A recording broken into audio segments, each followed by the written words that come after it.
জন্য। অর্থনীতিতে কোনোই আমরা তার সাফল্যের পরিচয় দেখি। এত বড় মিথ্যা, এত বড়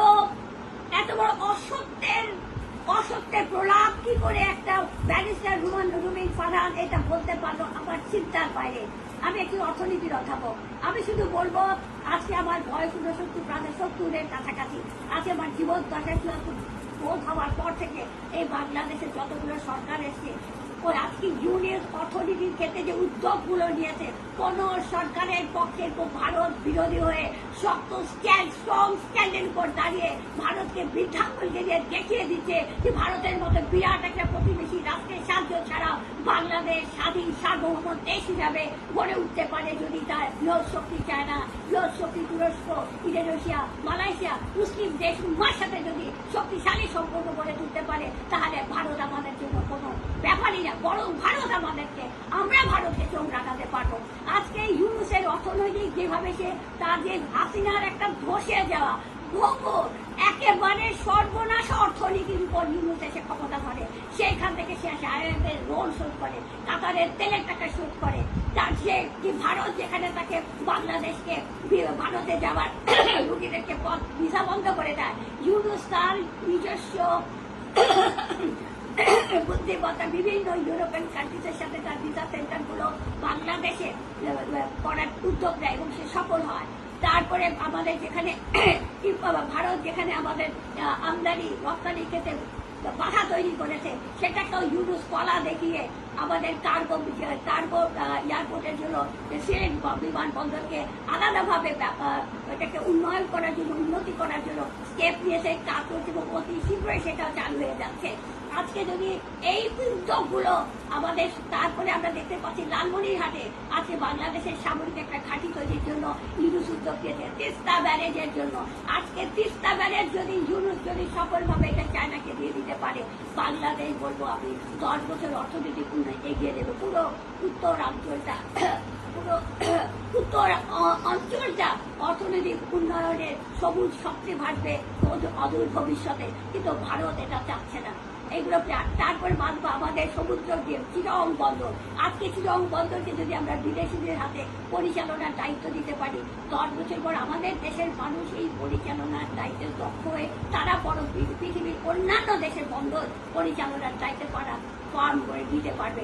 আজকে বর্তমানে চট্টগ্রাম বন্দর নিউমনি শুধু একটা টার্মিনাল, আরো অনেক টার্মিনাল আছে, একটা বন্দরের অনেক শাখা প্রশাখা আছে, অনেক কিছু আছে। আমরা সেই দিক দিয়ে অনেক পিছিয়ে আছি।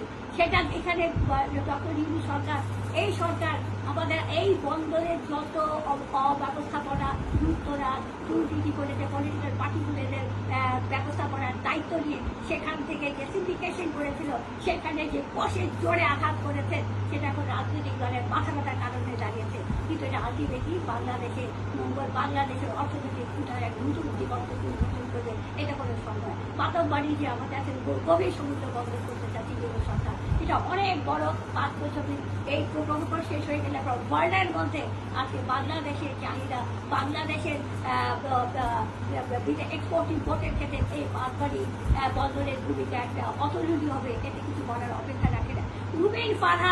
রুমিন ফারহান আর কি বলে, এরা কি করে রাজনীতি করে, কি করে এরা দেশ চালাবে, বিএনপি নেতারা কি করে এদেরকে নির্ভর করা যায়, যারা ইউনুসের অর্থনৈতিক পরিকল্পনা, ইউনুসের সাফল্যকে মূল্যায়ন করার মতো যোগ্যতা রাখে না, প্রজ্ঞা রাখে না।